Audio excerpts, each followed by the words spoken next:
Well, hello. Welcome to THL Salty Saturday. Hopefully, the music has got you a little bit pumped up for this match. My oh my, do we have a match tonight? Want to welcome a couple of wonderful casters we got going on. We got Mr. Dollar Bills. How you doing, Dollar Bills? My, oh my, wake the neighbors, get up the kids, and get them over here. This is an extravaganza you won't want to miss. Nope. And then we definitely have Mr. Man that needs to unmute for a quick sec if he's on. Yeah, there we go. Ron, Mexico. How you guys? Hey, what's up, man? I am so excited to be here for the final game of Hero Series Season 16. It all comes down to this Molstar versus Itachi. Even without Turt, we must still skirt versus F2L Black. What more could you ask for than coming down to the final game?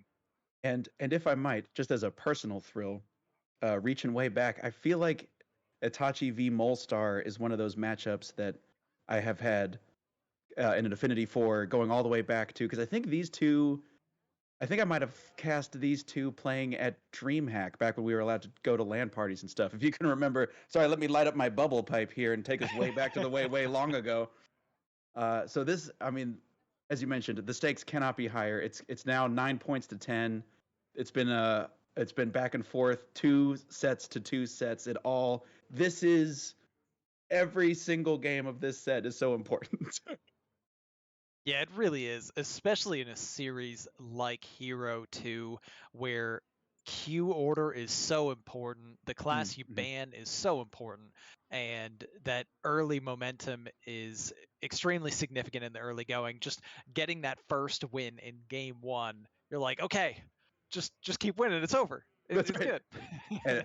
And that's a fantastic point. And actually, something you were talking about right before we went on the air, you were talking about the potential lethality of Molstar's Demon Hunter, and I just feel like Demon Hunter is one of those classes that has that potential last hero standing format sweep potential. Is that specifically what you were talking about, or is there more to the Demon Hunter concern you were talking Oh, about? it's very dangerous. I think Demon Hunter is just such an incredibly powerful class right now with the OTK quest. Um, you can get it online so fast, and then you discount your entire deck. You draw through the entire deck, and you get the crazy damage combo. And even the counters to that deck lose when that deck hits what it needs to. So it is a scary one. I think there's a very realistic chance we could see Itachi ban it, but if it doesn't get banned, watch out for Demon Hunter. Yeah, and along that same vein, of course, we've been seeing Garrote Rogue is just one of those decks that if you, it can be kind of, it's a deck that's dangerous in Last Hero Standing because it has a chance to win no matter what, right? It can just win regardless of what your opponent is doing on turn, depending on how everything goes. If you hit the absolute uber giga Michael Bay explosion super nuts, you can kill people on like turn 6 and there's nothing they can do. I think there was a turn 5 from somebody, Oh, what? maybe Casey or something. Oh my Um, Obviously extremely unlikely, but just the power level of that deck is also pretty off the charts. Obviously, it's getting nerfed, but it's not nerfed yet. In the meantime, it looks like both players, all classes, have their own, very scary sweep potentials. True. There's Druid, which is extremely powerful right now on both sides. A lot of times it's Taunt Druid, but even Celestial can pop off, especially in the hands of a seasoned player. Hmm. And, we mentioned there's a rogue on either side, Warlock having a resurgence. Warrior, I believe, is the class that Molstar primarily took to the rank 3 legend he's just casually chilling at right I now. did. I did notice that single-digit legend on North America right now. And Paladin actually is a reasonable counter to both Demon Hunter and Warlock on Itachi's side. So that Paladin is also going to be pretty crucial. It'd be interesting to see if maybe Molstar decides to ban that or just says, you know what, Rogue is super powerful, I'll ban it. Warrior, kind of crazy good, I'll ban that. Druid, bit of a mess, ban that too. Like you could make an argument for literally any class on either side with how good everything is in the meta right now. Yeah, and and also I should just say, don't sell yourself short here, Ron Mexico, sitting at a brisk 112 legend right now, knocking on the door of top 100 legends. So that's uh Oh, I that's just all Hunter. Me go face. yeah, it's actually Turns out interesting. you can just click the hero power a lot, and the I face explodes. Great. I'm actually kind of it's interesting to see that the uh yeah, I mean I'm looking at these setups here and I feel like the fourth decks, right? Because a lot of times in Last Hero Standing, the fourth deck in Conquest, the fourth deck is kind of the one that sometimes ends up stumbling and getting picked on in sort of like because you bring four decks that you think are the best, and then that fourth deck sometimes just lets you down. I feel like I see that happen quite a bit in Conquest, where like reverse sweeps can happen pretty frequently. In Last Hero Standing, you have a little bit more opportunity to leverage that fourth deck. You're talking a little bit about the Paladin bring, the Warlock bring. Are those to pick on something in a counter queue situation and then still have the potential to, win against anything, or is that, or are those going to be the the decks that then get queued into something that they're supposed to win against and then they lose because it's a rogue or it's a demon hunter or something like that? I mean, you've kind of named like the two different possible scenarios that might happen there. But I think that's an excellent point to bring up, though, that, in Conquest, you've got your weak spot. And in Last Hero Standing, if you have, a weak spot deck or class, well, sometimes you just queue it up early and get it out of the way. You're like, this probably loses, right? Let me just play it now in game one, and then I'll line up my counter queues for the rest of the way. And maybe it high rolls. So it's also sometimes, the incentive to try to bring a more high rolly type deck. And you can see that sometimes even in the Demon Hunter bring, maybe, Molstar and Super Chicken were big believers in OTK Demon Hunter. Maybe they're just like, hey, this could high roll pretty hard, and we could just take games that way. It might be a reason to bring Celestial Druid on one side. It also could be the logic behind Paladin or Warlock on either side. There is, hey, this isn't something I consider as strong as the rest, but it might have a better matchup into a specific thing that I'm expecting to face. Yeah, and Warlock in particular seems quite techable depending on what you think you would like to use it for. Obviously, there's, a couple different variations. It seems like Warlock, step one, put the quest in. Step two, figure out how you want to draw cards. Autofill. Yep. and then so once you have the quest in there, you can go for the very popular handlock strategy where you use the Gulcher Knolls and stuff like that to fight using the large hand mechanics. I don't know if it's still, I don't know if it's being played competitively, but I can tell you down where I slum in the ladder, I've seen some zoo crop up where there's, bloodbound imps, flame imps, and even the new guy, oh gosh, what's his name? The Hull Breaker. To Yeah, just I think Zoo is probably a little bit lower on the power level end for Warlock, but it's not just a joke of a deck. Like it's got some game, and it would be an interesting but legitimate bring for Molstar if you wanted to actually go that route. That'd be intriguing. Yeah, I'm not exactly sure who you get to pick on with that strategy over the I mean, given the classes on yeah, Itachi's side, I yeah. don't think Zoo would be the right move, but it would be an interesting move. It would be that would be a I know something you don't know, or I'm about to get proved real wrong kind of like a True, choice there. true. Those are the kind of things that careers can be made or made fun of when you because yeah, I will say that that I fully expect handlocks. I'm trying to think if there's any other crazy archetypes you could do. I know Wicked Good was playing a bunch of just big old warrior, and we actually saw some big old warrior in. Oh gosh, and was it the Legacy Finals maybe? Where instead of a Well, we saw a big warrior even just last night in the hero final oh between my Dr. gosh, you're right. Fish and Skirt Reynolds. Dr. Fish brought a big warrior.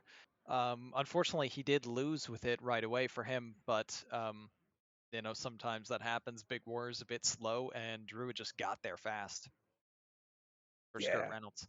my gosh, the amount of speed that Druid can muster. Actually, as we're talking about it, a lot of the decks, so Druid and Rogue and Demon Hunter can just, if they hit the draw, they can just run over. What's a paladin gonna do unless they're doing the city tax and Libram of Justice combo and they have it in their hand and they've been able to discount it. It's just it feels like there's a turbo button, right, for some of these decks. Yeah. You're just like, okay, let me press this turbo button and here we go. It's just turn 6, turn 7, turn 8 lethal type of deal.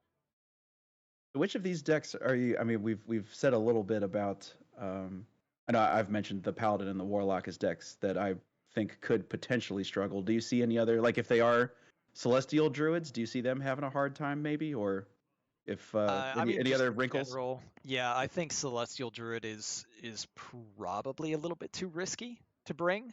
Mm-hmm. But I don't have quite the amount of reps that some other players who swear by it do. I know Neji was really big on Celestial Druid before. I don't know if he brought it against Super Chicken. And honestly, I'm just gonna blame this one on Vegas for Neji. All right, Vegas got to him. He's there right now. Super Chicken got the lucky 3-0 sweep, right? Because Neji had stars in his eyes. Because he's a jukebox hero. But yeah, I mean, honestly, I don't think Celestial Druid is a great plan for right now. It's just Taunt Druid is so much stronger at this point in time in the meta as it stands. And unless you have a specific read for something that you think it's going to line up well into, it's pretty dicey. Yeah, and it would have to be some kind of you were mentioning the number of reps. I will say that I'm a big advocate of playing decks that you are comfortable with, especially if something that's currently powerful. Me trying to play Garrote Rogue comes to mind. I will I will say that if I'm coaching a team with me on it, we need to figure out a not Garrote Rogue based strategy, because it just seems like whenever I try to do the thing, you apply even a tiny bit of pressure to the situation. If it's playing for points or playing for prestige or money or whatever, you put just the tiniest amount of pressure on me, like a house of cards. I collapse immediately. Hey, like gonna get them turn 8 concedes. Let's go. Just like a Coke can and a hydraulic press, just the two-dimensional, just fold immediately. I forget what the point of all this was. Oh, playing decks that you're comfortable with. So, to your point about Celestial Druid, that does feel like a deck that if you look at it and you see, that's a deck that kind of requires some lateral thinking and some practice, right? Because you have to be able to know what your Anacondra turns look like. You have to know what your True. I mean, you could counter an OTK Demon Hunter with it.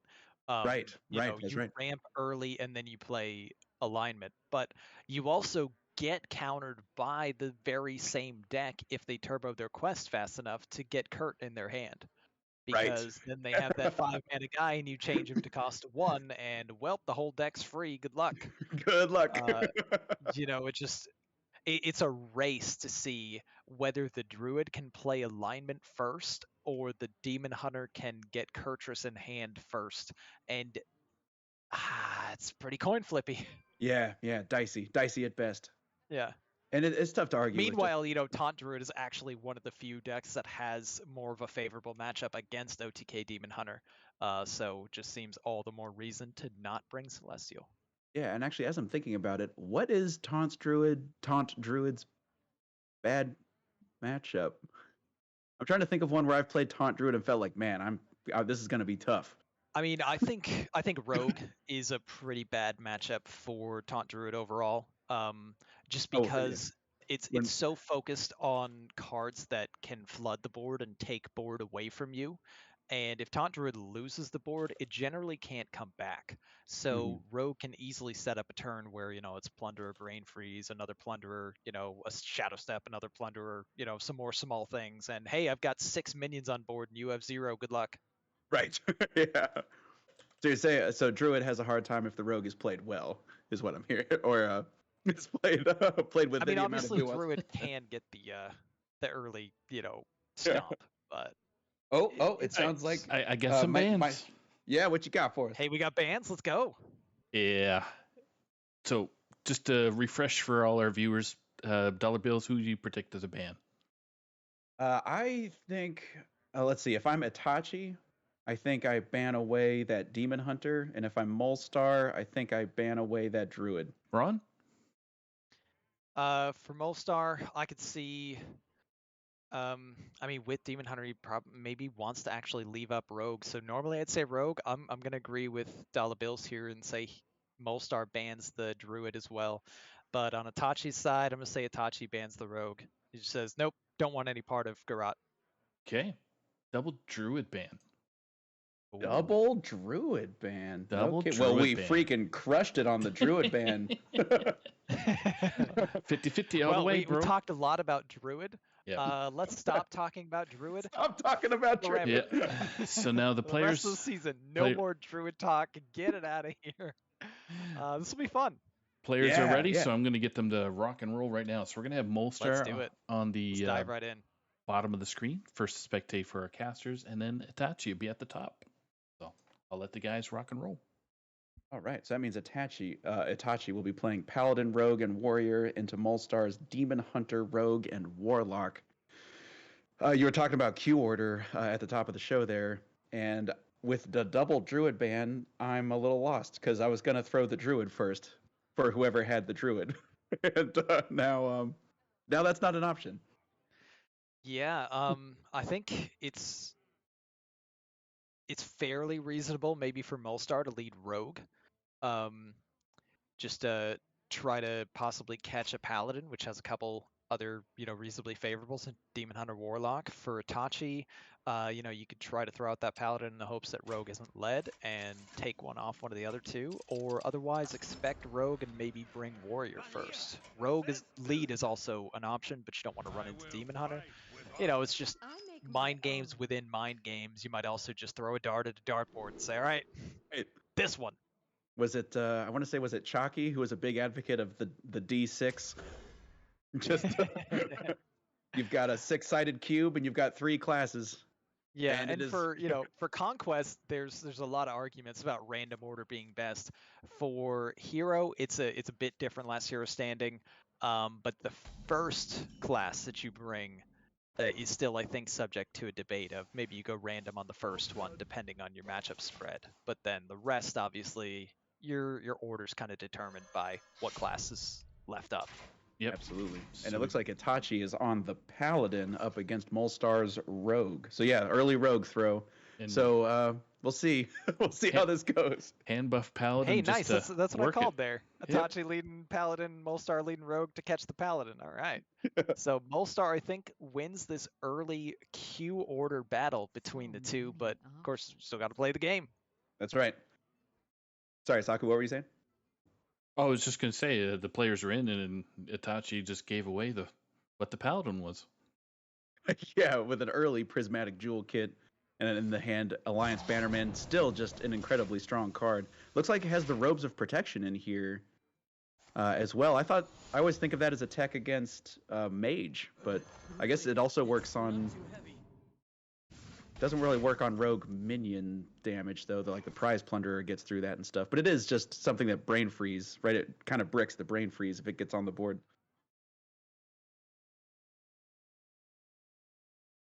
Hearthstone is objecting to me spectating, but I'm almost there. No worries. Oh, man.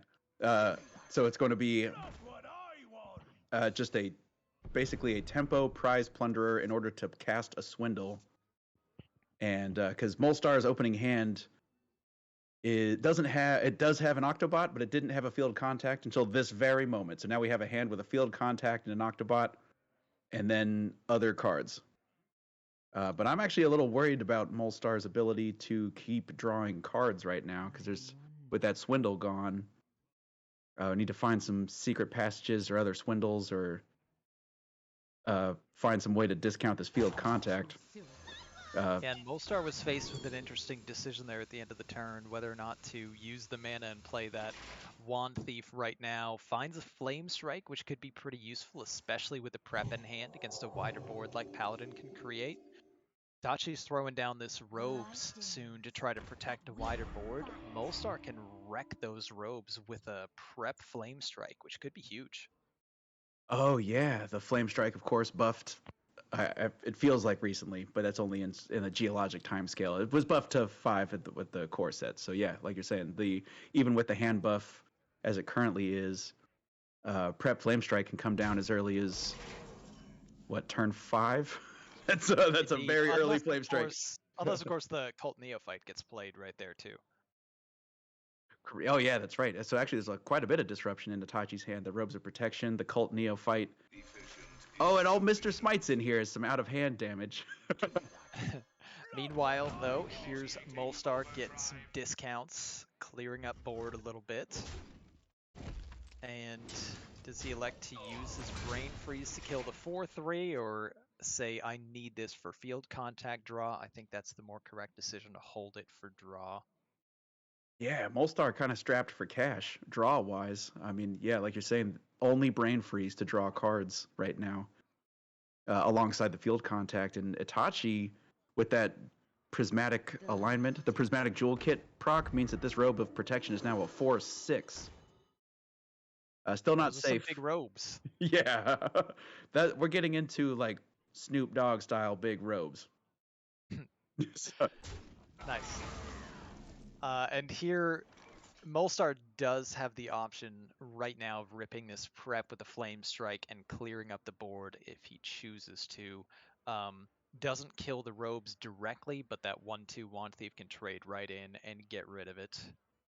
Doesn't get to do anything else with the turn and either float 1 mana or, trade that Cutlass, possibly. yeah, I'm trying to think if there's an advantage to trading the Cutlass first. I mean, obviously you get to draw, but is there a way to leverage this discount somehow? I mean, you could I guess prep you could save Flame your Strike, trade the Cutlass, and try to hit the Garrote to make it 0. I think that's the most reasonable course of action. It looks like that's where Molstar is going. brought into existence by the will of Ron. And there we are. That's a 0 mana Garrote in hand. That's a 2 mana Contact and a 0 mana Brain Freeze. Itachi's slamming down a very nice looking. Oh, not nice anymore. Well, it had its moment in the sun. And ever so brief. And Molstar just insta pops off. Here we go. yeah, this There's is one of those things. Contact, Flaker, Bane, Freeze, go. Yeah, you gotta. This is one of those turns where the animations are your biggest enemy. The rope.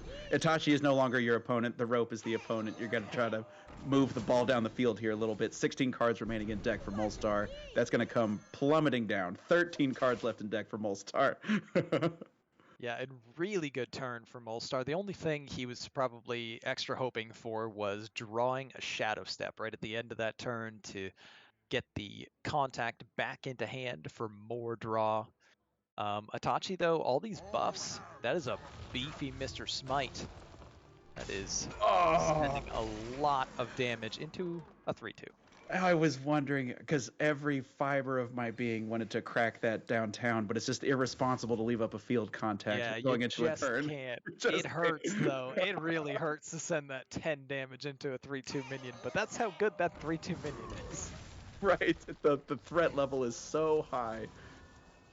All right, Molstar finding the secret passage at a very good time. Uses the Flinger to clear up one of the minions, and not a whole lot else going on off this passage, though. That Mr. Smite is quite a threat, and there's no way to deal with him yet. Looking for the other Brain Freeze. Yep, has one more shot at it with the Swindle. Swing and a miss. There's that Shadow Step we were talking about a little while ago. I guess could tradable the Guild Trader and have one more shot at a Brain Freeze. But looks like just going to go ahead and discount this drawn off the Swindle field contact, I assume, is what Molstar's setting up for right now. Oh, wait a minute. Going to Shadow Step the Octobot. Debating on playing the Octobot, looks like, or whether or not to step it. Yeah, just going to go ahead with this. Try to set up for the next turn. Meanwhile, Itachi looking at almost lethal. Yeah. With this Wind Fury in hand. Does this list play Conviction? Because Conviction will just end the game. 1 mana off of lethal right now. Oh my gosh, you're right. Conviction doesn't cost 1 mana anymore. Oh. And now the decision point, do you play the Neophyte to try to disrupt the turn, or do you just jam that Battle Master for extra damage? Itachi saying, I need disruption more than anything else. Gonna throw out another couple taunts at the same time. Max protection, max threat. And you were mentioning the size of this Mr. Smite. I mean, 7. And it's fortunately for Molstar, does not burn the more crucial card. Secret Passage does not really matter at this point. He's got to go off to find the lethal right now, even through the Neophyte. Let's see if he can get it all off.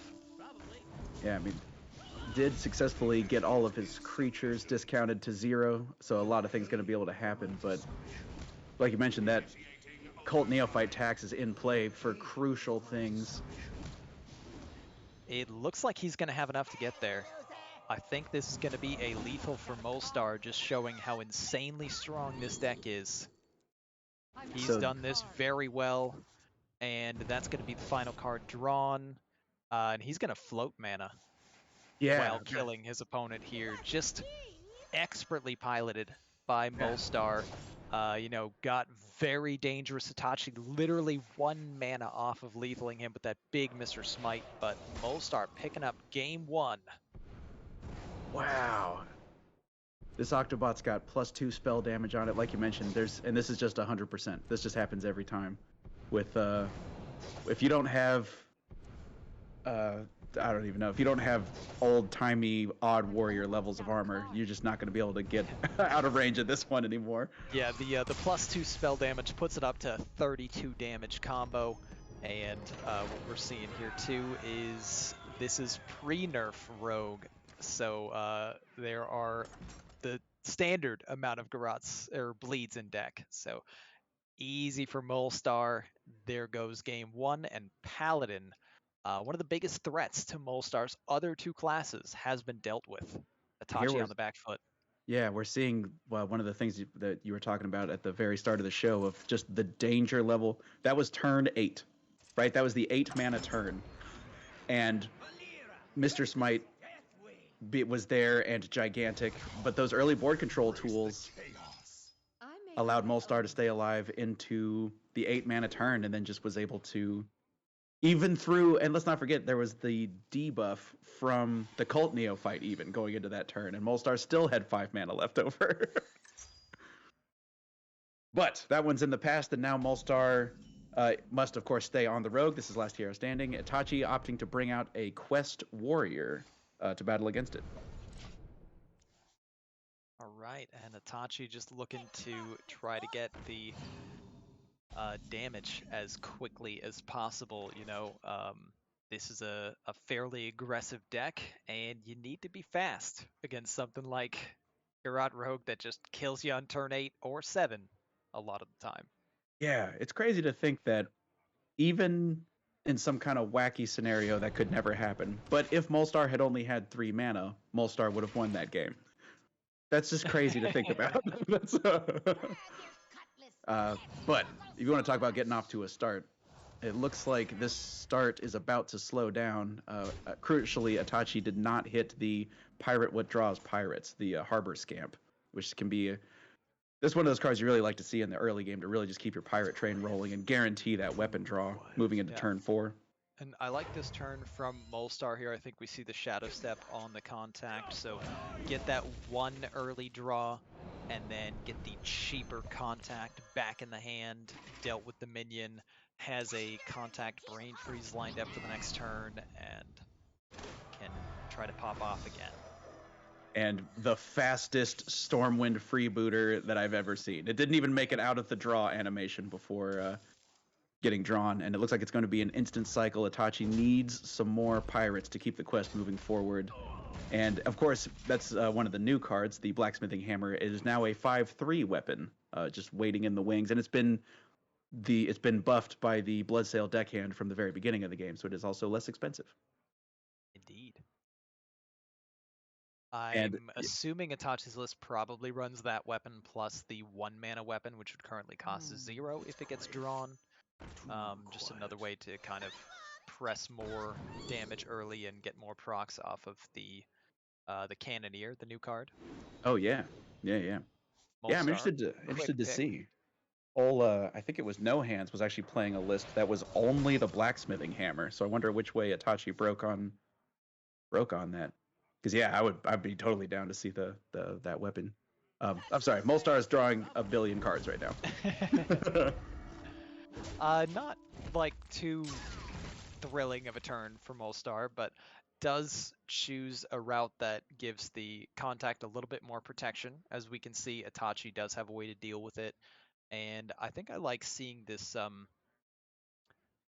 this Anchorman come down here. Curve-wise, it's great. The other option is, gain as much armor as possible, which Itachi seems to favor, saying maybe I'm not going to see a wider board. Molstar's going to play too careful to give me a wide enough board to get rank or value, so taking it where he can get it. And a secret passage coming down from Molstar, not able to. Oh my gosh, this is okay. Does manage to hit this window. I was gonna say, there's no draw in here, man. Like, what do we? Okay, hitting a chain of draws. That's how you know that Molstar. Oh, and finds the other field contact. Molstar is a professional. Yeah. That's how you know someone has a lot of reps on this deck. Wow, that's a crucial draw, getting the other Shadow Step as well. Although I wonder if we're going to have to see Molstar hold back the Shadow Step a little bit to try to get even more spell damage on the big combo pop-off turn if Itachi's able to stack up any more armor over the course of the game. True. It's a lot harder to do, though, when you know that your opponent runs the Traitor, the +2 spell damage, because right. Augmerchants as well, that takes the max damage potential so much higher. So much higher. Oh my gosh, I forgot. For some reason in my head, the Guild Trader was a Kazakus, even though we just saw it get traded twice in 2 games. What are you talking about? Kazakus, you can't play 4 cards. Yeah, that's right. You can't play 4 mana cards because then you can't use your Kazakus. That doesn't make sense. I'm so bad at Rogue. Molstar here, just gonna try to clear up board a little bit, get more of the draw going and dig for that lethal turn that is coming oh so soon. We are down to 8 cards in deck for Molstar with a contact and a step in hand. Still can't find an Octobot. 2 Octobots in the bottom 8 has got to be irritating for him. Oh no. Okay. Oh, sorry. Molstar has other cards. I was like, Molstar was probably looking for something. Alternate win con. Ignite. Oh yeah. Unlimited number of ignites. There's the Harbor Scamp. And Molstar also doing a really good job of just sitting at 9 cards in hand at all times. Because I was getting a little nervous looking at those Discovers. I was looking for like a flurry or something that could be easily dumped just in case of hand space problems. But Molstar's been riding those, as a result of secret passage problems. You can accidentally mill yourself and stuff. But Molstar's been doing a real good job of tracking pre-secret passage hands going into secret passage turns and stuff.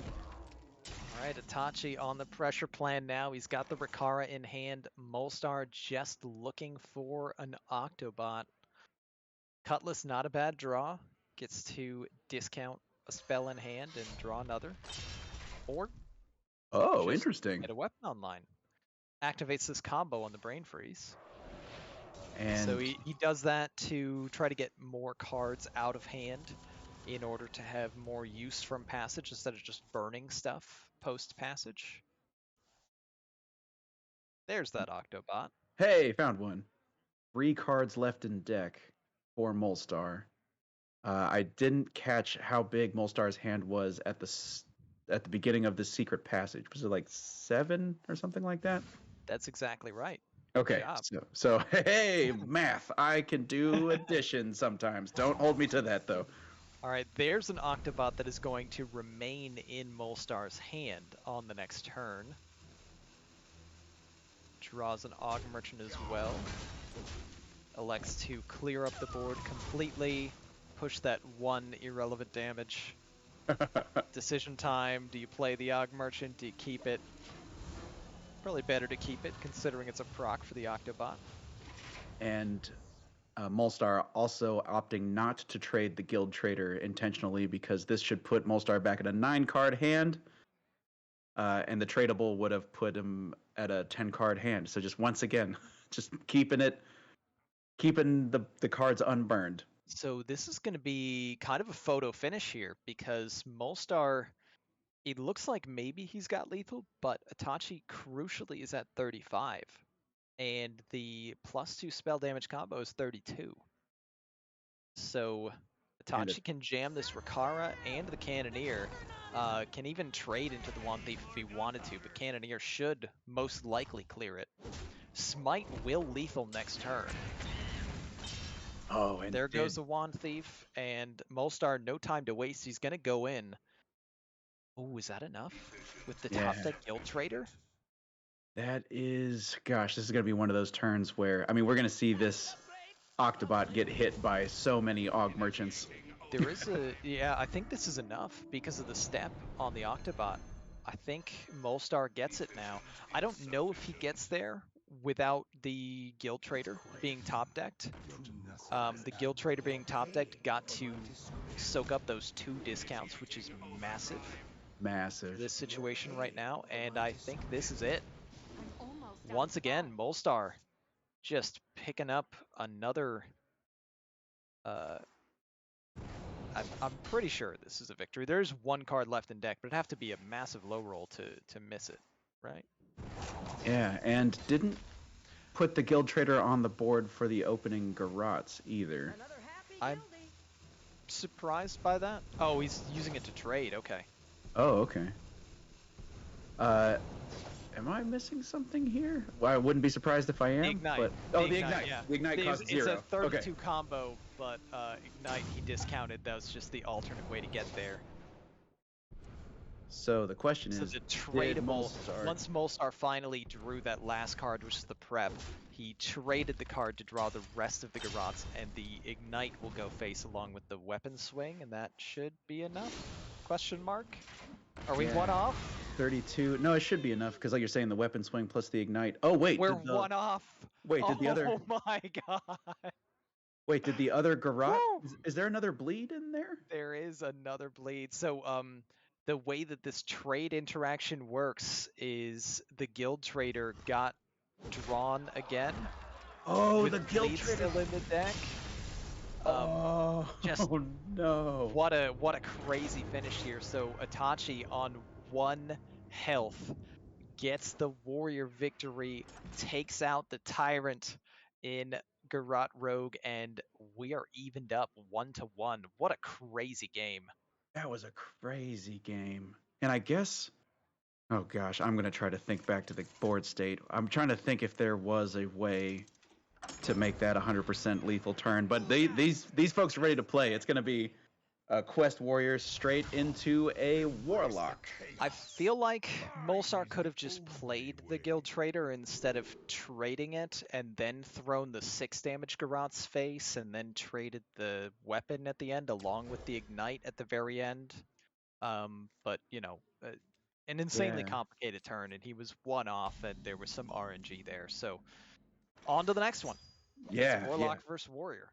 Yeah, that rogue finish is enough to drive somebody insane. And the nice thing about Quest decks is the first turn is so straightforward. Everyone agrees, gentleman's agreement, pass turn 1. And we'll begin this game on turn 2. And Itachi with the Harbor Scamp early. I can't. So I've been playing a little bit of Pirate Warrior, and the games where you have Harbor Scamp feel so much smoother than the games where you don't, at least in my experience. True. All right, Itachi playing on curve right now, doing everything Warrior wants to do.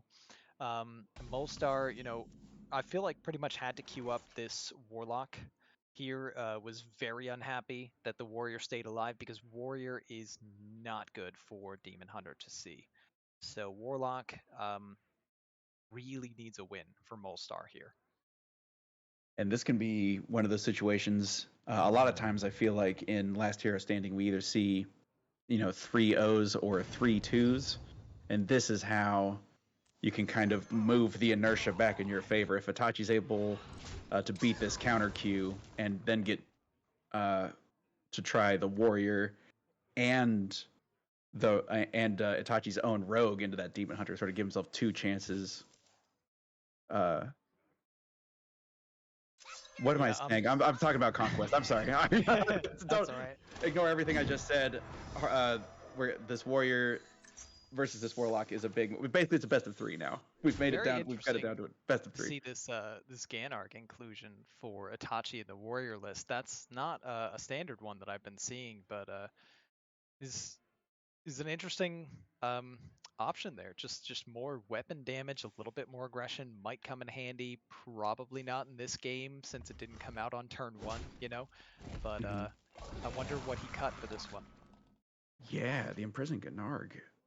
And it also, gosh, I'm trying to think of what you can give up because yeah, the amount of value you get off of it from any turn other than turn 1, because it's going to start interfering with Sword Eater and Blacksmithing Hammer and stuff. And of course, the Juggernaut just gives you a new weapon every turn. True. I really like how Molstar is playing this early game as the Warlock here. He had lined up basically the perfect turn last turn with the backfire right into a 1-mana Null. Next turn, another 1-mana Null, gets the tap, gets a clear, and now he's got quite a few heal cards in hand, as well as going back up to 18 health and taking the board. Very good looking spot for Warlock at the moment. Itachi gonna have to try to keep up this pressure. And it's really awkward for Itachi because this, as we saw in earlier games, Itachi's willing to spend rankers on boards that are, maybe not the most impressive, not the ones that make your eyes go real big for how much armor and stuff. But against this Warlock in particular, especially when it's drawn this many cards, the Nulls coming right back with like right now the pool is just things that kill your creatures if you take damage and things that cost 1. It's just but Bolstar getting a little low right now. Needs to, and hasn't activated any bristlebacks just yet. Still 15 cards left in deck. Yeah, I'm wondering if Molstar's considering this to be a Soul Rend turn. Just clear up 2 minions, burn 2 cards. He could follow up with Raise Dead and then play Knolls. Yeah, and being able to get the Raise Dead active. Oh, okay. Actually, going to take a heal turn. Touch and then Raise Dead, so obviously guaranteed. Oh no, not guaranteed, 2 Knolls. I forgot there was a Slinger that was played. So he kind of missed a little bit, arguably, would have preferred, I bet, to have 2 Knolls there instead of the other Slinger. Yeah, I guess this Slinger will deal 5, is that right? So on the other hand, yeah, just go ahead and throw out a Slinger there. Might as well. Null takes 0 damage. Yeah, that's a... Gosh, 0 mana, draw 2. A Cutting Class to draw, and this is an opportunity to Blacksmithing Hammer, Cutting Class for 0, but of course, you mentioned this is an uninjured Null. What are you talking about? That's a 4-mana Ashbringer that Itachi's holding right there. That's the Tyrion weapon.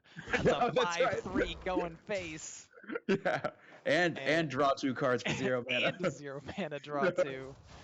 Itachi gonna end the turn with Button here and putting a lot of pressure on Molstar. Meanwhile, though, Molstar still holding a couple very crucial heal cards and very close to this activation of his power cards in his deck with only 3 remaining in the deck to draw.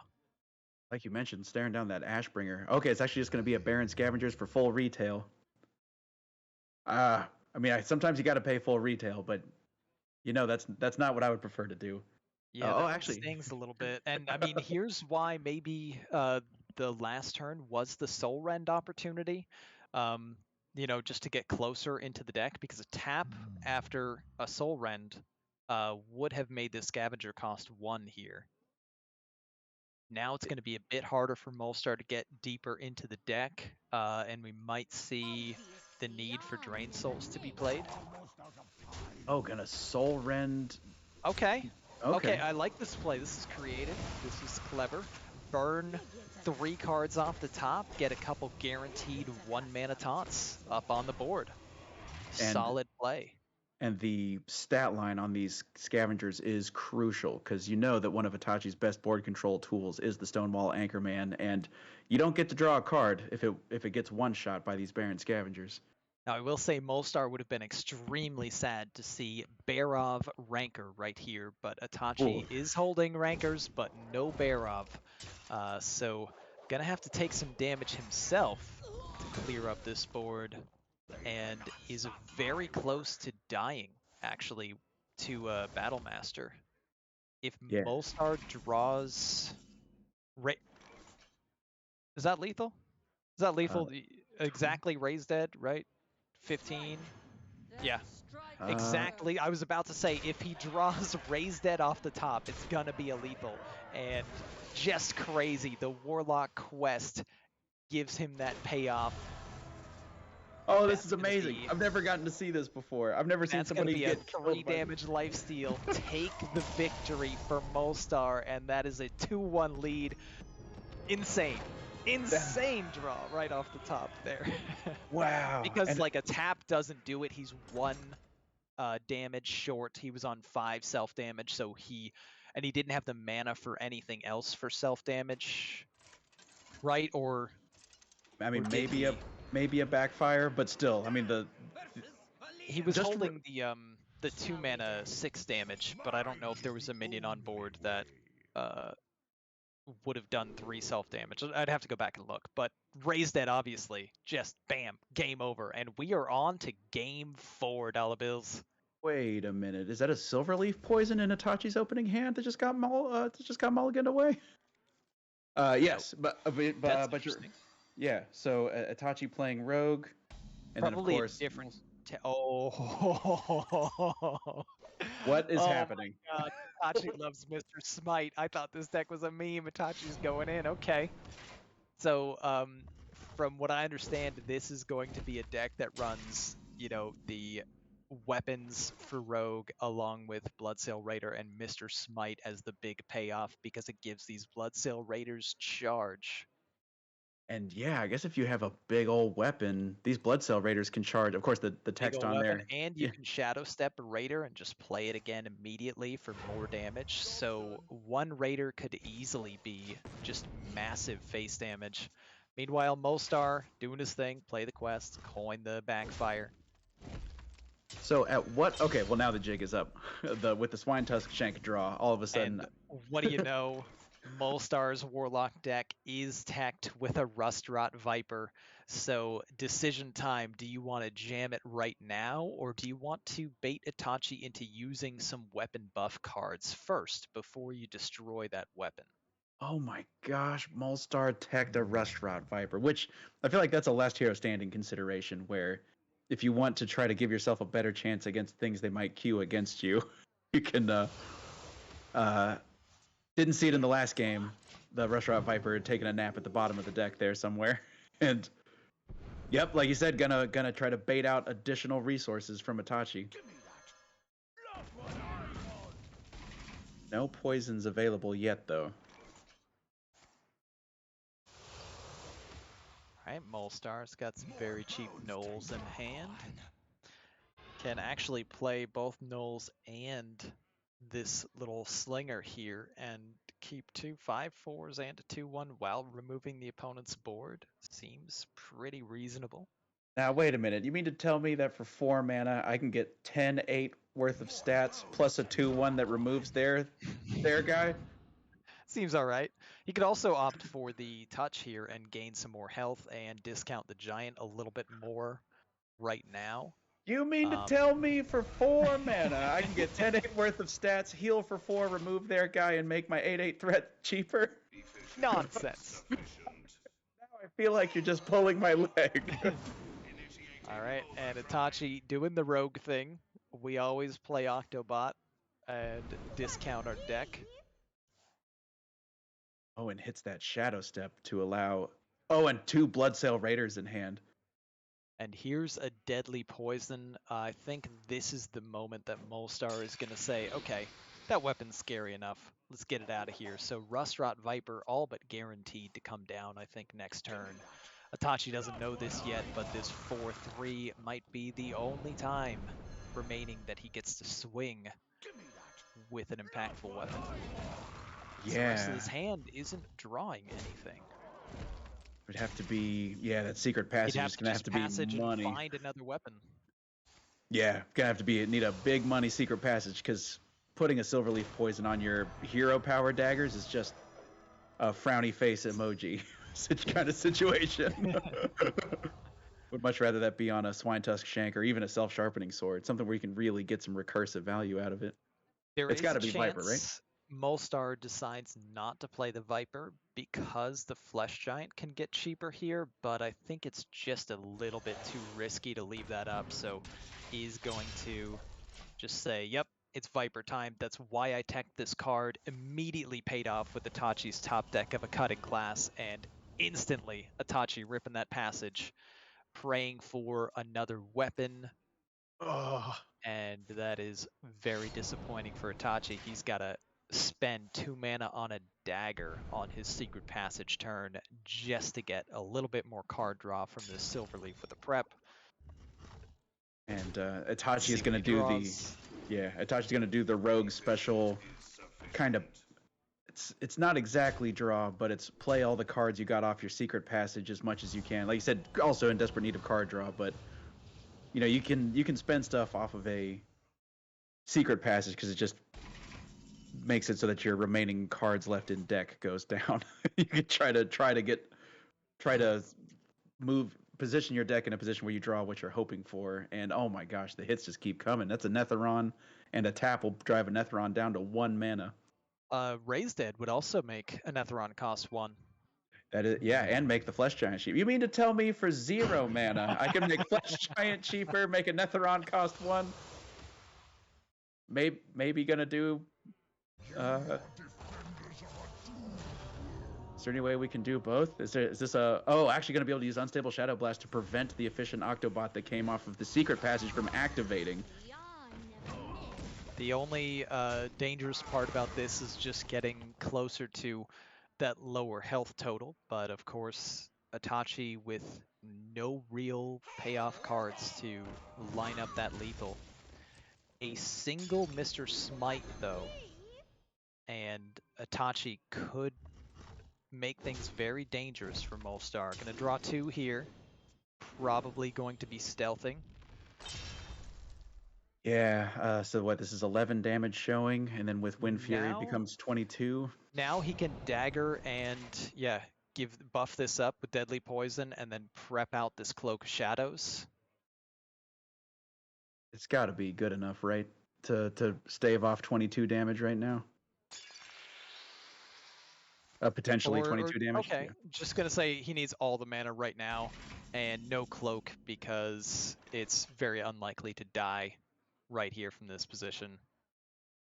Or maybe impossible. Yeah, I'm trying to think of how. I guess he'd there's. still be 5 off lethal even with Wind Fury. Yeah, the 20. It's an uncomfortable position to be in, but Itachi's saying he needs everything possible, and there is a decent chance if he top decks a Mr. Smite that he could get there. Yeah, Although this Molstar throwing Baron's- up taunts, Yeah, not good for Itachi. these Baron Scavengers are going to really complicate Itachi's path to victory. But you mentioned the Cloak of Shadows, though. It's nigh invincibility for a single turn. I mean, Where would you go here? Would you play another taunt, or would you say, okay, I'm gonna razor or bristleback my Viper, and I'm gonna drop 2 0-mana Flesh Giants, and 1 taunt's good enough on 16 health. Looks like Molstar opts for the wider board, more taunts. Gosh. Still gets to drop the Flesh Giants anyway. You mean to tell me? I'm not okay. But I just saw, I don't know, 200 stats hit the board for about. There's Mr. Smite. Okay. Oh wow. Is there a way out of this game for Itachi? Mr. Smite, of course. I mean, Cloak of Shadows has to be played. Yeah, and I'm trying to think. There's 5 cards left in Itachi's deck. So Itachi needs to play this Paralytic Poison, and then play a 0-mana cutting class. And use the Pen Flinger in combination with a Paralytic Poison Strike to clear off one of the 6/6s. Maybe. I mean, you're still looking at I need all my mana right now. That was a a decent debate here, but I don't like just throwing out the Cloak of Shadows right now. I think you might need to swing into one of these scavengers. Oh yeah, definitely. I think it's going to take a scavenger hit and Yep, then. okay. Yeah. There we go. And then here comes the Cloak. And Itachi going to end his turn with a Shroud, I expect. Oh, No? not. I guess actually doesn't want to get I don't know what closer else to he has fatigue. remaining in his deck. Yeah, and there might just be. Yeah, I wonder. But Okay. there's still got to be a Shadow Step left, so if he has any minions left, I think I'd rather try to draw the minion to get closer to a Shadow Step. But Itachi does have, 2 Raiders plus Mr. Smite, and Molstar's just going to need to heal as much as possible to try to not die from the incoming pressure. Okay, so if Another you're photo Molstar, finish. yeah, if you're Molstar, do you ever rip this Raised Dead and believe that your deck gives you back a Baron Scavenger? Do you believe in the heart of your cards you have 2 Raises Dead? I mean, I think if you were planning for specifically Scavenger, you would have... I don't know. I see why he killed the Rustrot Viper first. You could raise Dead and try to get the Viper and try to clear out that Wicked Knife, because that effectively closes out this game, I think. It'll be very difficult for Itachi. But if saying, not no, I'm fine on 23 health. So the big question is Molstar good on 23 health with 6 taunt in the way? We still have the Pen Flinger hero attack to clear off this 6. Oh, okay. Oh, well, we have to be very careful this time because the next attack with the weapon will destroy it, and then we won't get the buffs on our Bloodsail Raiders anymore. So it has to be 6, 7, 8, 9. It's still no Shadow Step, man. That's Yeah, so Itachi's in a tough spot. Maybe he just goes Pen Flinger on the Bristleback, I guess, to try to deny... Well, no, Bristleback can't hit your face anyway, so Pen Flinger hits the Scavenger, and then you Passage, and you find that other Cloak. I mean, there's only 2 cards left in the deck, so Itachi knows. I think you're going to have the mana for all those cards. I don't know why we wouldn't play the Pen Flinger first, but here we go. Let's see what the remaining cards are. There's the Step, and there's the Cloak. Yeah, okay. So, I feel like we could have played Flinger on Scavenger and then Cloak to get the Flinger back in hand. Obviously now he's guaranteed to draw this Step, so he knew that if he had played the Shroud, it just would have given information to his opponent because he would have drawn nothing off of it. Oh, right. So here's Raised Deads for Viper. Oh, what is that? Is that Shadow Blade Slinger? Nope. No. Oh my gosh, it's a Tour Guide and a Shadow Blade, so There's another Raised Dead, but the more he throws the Raised Deads out there, the closer he gets to dying. It's a razor thin margin that he's got to navigate here. Oh my gosh. And when are you safe? So let me just start adding up some damage here. We've already established that I'm great at doing rudimentary arithmetic here. So 7 and 7 is 14 worth of Bloodsail Raiders, and then an extra 6, that's 20. Oh, from Mr. he finds the Viper. Oh, this game's no. over. Oh, he finds it. Okay, well, that all the math is gonna do it. Wow. That's game. Molstar with the other Raised Dead, and Itachi just doesn't have any realistic way of getting there. This is game. Molstar takes the Hero Series Championship. Wow. Because I'm based on the initial findings, Itachi had it, right? Itachi had 20 damage, I think is what I counted up. Yeah, it still would have been tricky. Like, the breakpoints were really awkward with the taunt in the way, and Molstar wasn't out of mana. He could have tried to find some other methods as well, but really well navigated through all of those games. Molstar just playing incredibly well and got the title. Wow. I've definitely. So I had already entered into a mode where I was like, all right, it looks like Itachi's managed to navigate. This is my internal monologue. Looks like Itachi is pretty much. I mean, unless something crazy happens with these Raised Deads, I'm feeling like Itachi is gonna sneak this one out, and then Rustrot Viper. Yep, there you go. Well, we're bringing Molstar in for an interview. There he is, the man of the hour. Congratulations. Yeah, we got it. That was my first playoff win, by the way, in THL. Oh my gosh. That's a thrilling way to do it. Yeah, you timed it out to make it count for this one. Yep. So talk to us about some of those games. There were some real thrillers there. Obviously, Yeah. the first one, Q order went really well for you with Rogue catching the Paladin early. Yep. Barely missed in that next game with Rogue, and then Yeah, one Warlock really damage. Yeah. clutched. Yeah, Yeah. one health off of lethal was so close. We were debating on that. That was a very hard turn, and you almost got there. I think that turn wasn't possible, but you could have set it up if you like hit face instead of trading, I think. Yeah, I was also wondering if you could have just played the guild trader first and then just tried to I like see. Yeah, trade at the end that makes sense. with the weapon, the tradable weapon at the very end. Um, but But then it it's was not it was guaranteed. so hard to But do yeah, and like yeah, run through a million different scenarios in your head and yeah. plot out the RNG for it. So I mean, I think you did a great job with it, and it came ever so close. And then Itachi really needed that warrior win because was it OTK DH Yeah, I as had your OTKDH left. yeah, Yeah, and that would not have loved to play against warrior for sure. yeah. I also had another ooze in the DH, so Oh, really? Nice. We love the ooze text. The Rust Rot Viper wound up being the MVP for you right at the end. Of course, you yep. knew that he was holding a He was one holding mana lethal. Bloodsail Yeah, Raider, a 2 mana Raider, a Mr. Smite, a Shadow Step. yeah. That was a really really interesting games all the way through. I don't know if you know this, but he was 1 mana off of lethal in the Paladin versus Rogue as well with that big Mr. Smite. He had the Wind Fury minion and he Oh, had the um The the hand of a Hand of a doll. Doll, but couldn't Yep. it have the looked mana close. to do it all. I counted the 2 mana. Like I was thinking conviction, but Hand of a Doll works too. But I saw it was like just a little bit off. I mean, pre-nerf conviction he would have gotten there, but Yeah, yeah, he yeah. wasn't holding that card. Yeah. But really, really interesting games, well played throughout. Was there like a standout moment for you, or something that you wanted to call attention to? What about that Soul Run play with Warlock versus Warrior?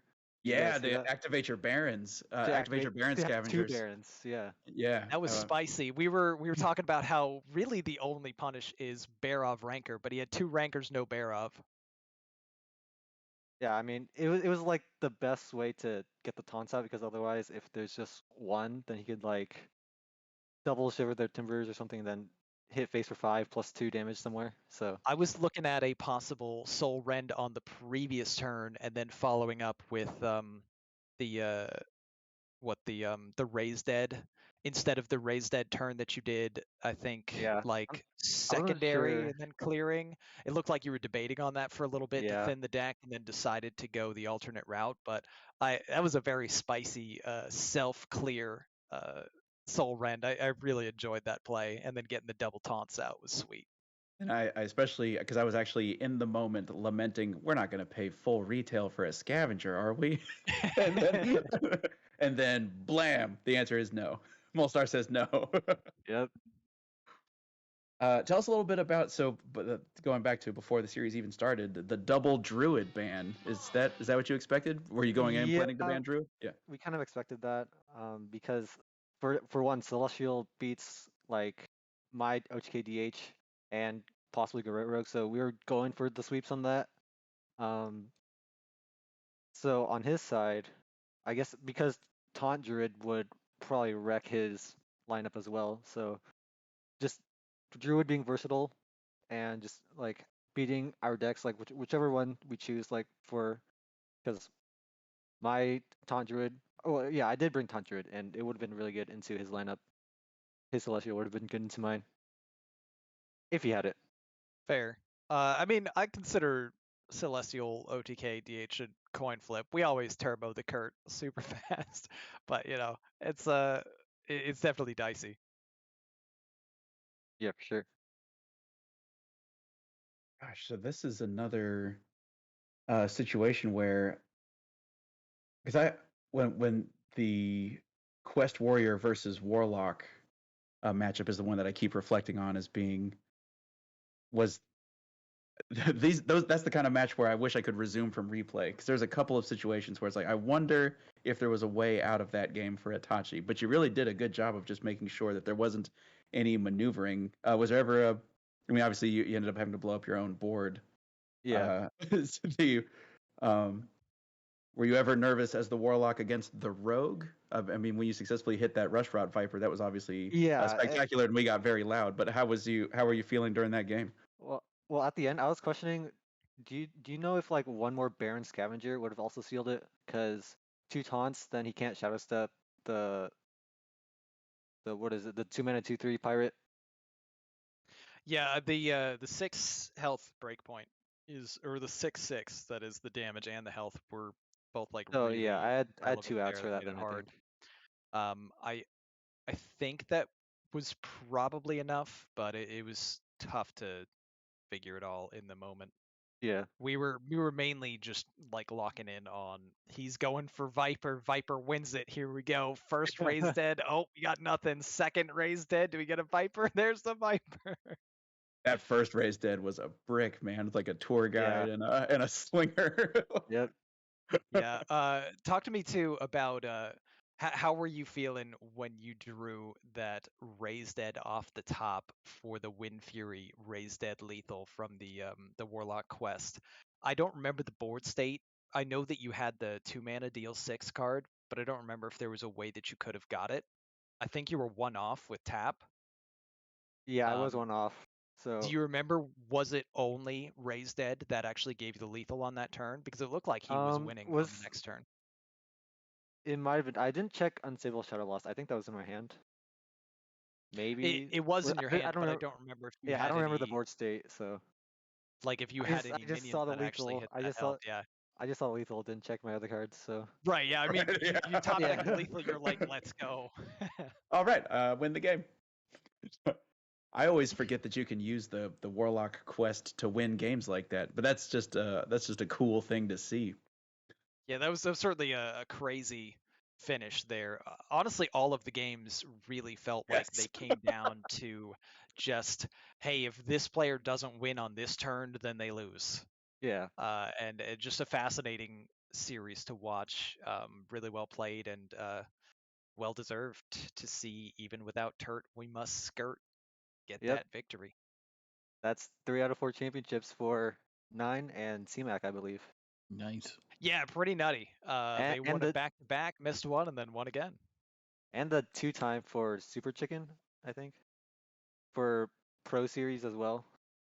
Yeah, So Super Chicken keeps winning. It's really kind of cramping my style with the Super Chicken is garbage, line that I keep taking. he's winning too much. I'm losing all credibility here.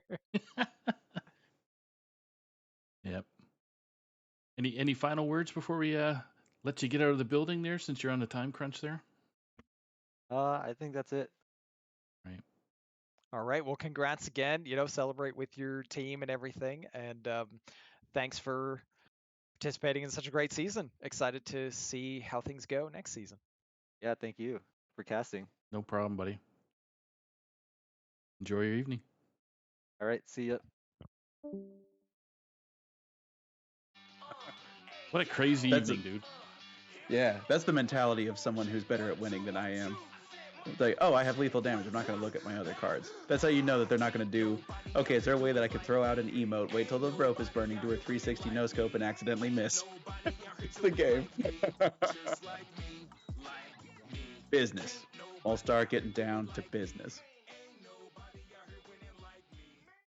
Absolutely. That was a thriller of a match throughout, despite it being a 3-1, of course. We watched it. We saw how incredibly close those games were.